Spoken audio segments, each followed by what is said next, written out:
ছাত্রদের এই বিজয় আমাদের স্বাধীনতার বিজয়। ধানমন্ডি ৩২ নম্বরে অবস্থান করেছে আন্দোলনকারীরা। ধানমন্ডি ৩২ নম্বরে আন্দোলনকারীরা কেন অবস্থান করেছে তার কারণ কি আজকের এই ভিডিওতে আপনারা সম্পূর্ণ দেখলে বুঝতে পারবেন। একটা কথা চিন্তা করে দেখেন, শেখ হাসিনা বঙ্গবন্ধুর কন্যা।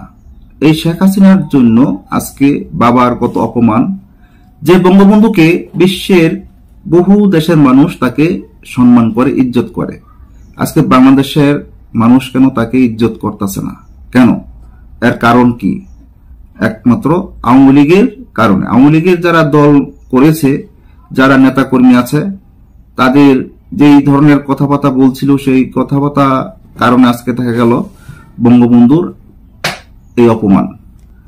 আজকে বঙ্গবন্ধুর অপমানটা এটা সহ্য করার মতো নয়, যেহেতু বঙ্গবন্ধু আমাদের স্বাধীনতার মহানায়ক। আজকে সেই স্বাধীনতার মহানায়কের বিরুদ্ধে মানুষ কেন চলে যাবে? তাকে তো সম্মান করেই শেষ করা যেত না।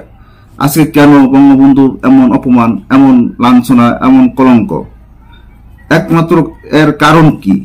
আজকে দেখতে পাচ্ছেন যে বঙ্গবন্ধুর ৩২ নাম্বার বাড়িতে যারা বঙ্গবন্ধুর প্রেমিক, যারা বঙ্গবন্ধুকে শ্রদ্ধা করতে ফুল নিয়ে সেখানে যাচ্ছে, যারা এই আওয়ামী লীগের পরিচয় দিচ্ছে, যারা বঙ্গবন্ধুর পরিচয় দিচ্ছে, তাদেরকেই কিন্তু বৈষম্য বিরোধী ছাত্র আন্দোলনের সে শিক্ষার্থীরা তাদেরকে ফিরিয়ে দিচ্ছে, তাদেরকে সেখানে যেতে দিচ্ছে না। এখানে কয়েক হাজার শিক্ষার্থী এখানে উপস্থিত, যারাই সেখানে যাচ্ছে তাদেরকেই ফিরিয়ে দিচ্ছে, বঙ্গবন্ধুকে কোনো সম্মান জানাতে তারা দিচ্ছে না।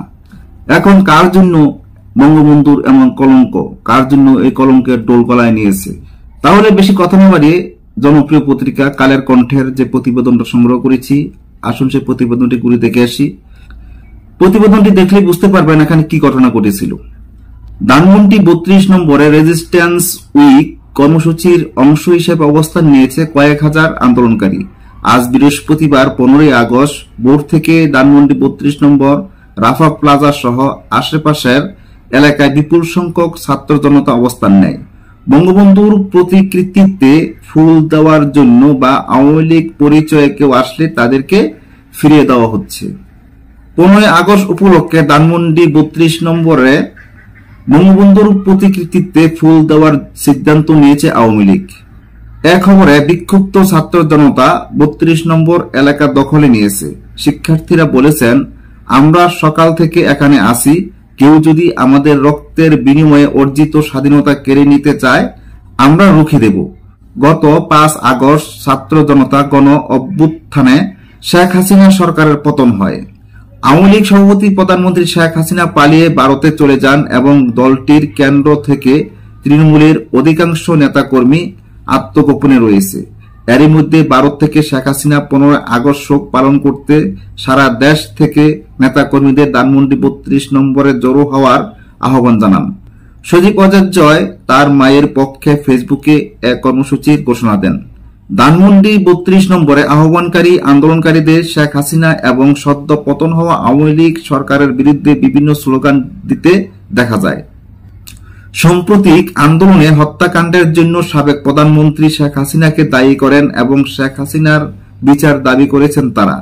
বিগত বছরগুলোতে আওয়ামী লীগ সরকার এই দিনটিকে জাতীয় শোক দিবস হিসেবে পালন করত। এই দিন সরকারি ছুটির দিন ছিল।